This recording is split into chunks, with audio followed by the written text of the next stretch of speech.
good one.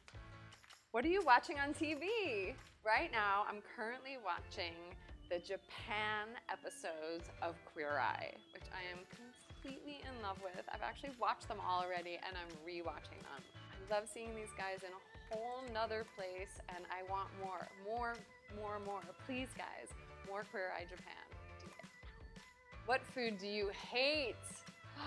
Okay, my nieces know the answer to this question because they've asked me this before because they think I eat everything.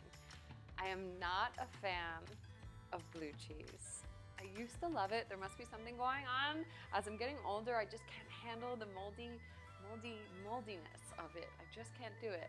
And I'm also, this is really random, not a fan of monkfish liver, but you know, people just don't eat that every day. It's just not my favorite. The blue cheese and monkfish liver, it's not so bad. It leaves it open for a lot of other things to eat.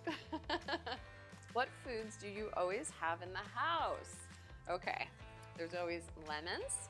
Obviously in my fridge I have hot sauce, mustard, oddly maple syrup, and there's always some form of wine or champagne in my fridge.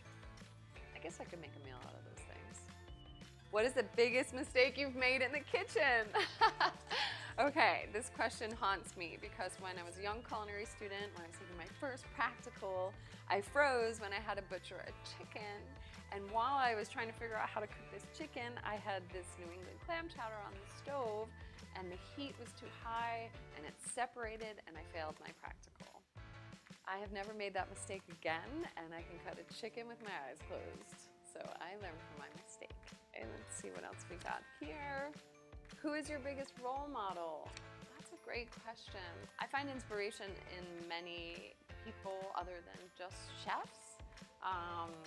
You know, I really do admire Martha Stewart and what she's done and the empire she's created. I feel like nobody will ever be like her again. She does everything from crafting to entertainment to cooking to animal care to horses to gardening. I mean, that woman knows how to do everything. I think another role model of mine are just athletes. Anybody who overcomes challenges, like Simone Biles, she's amazing.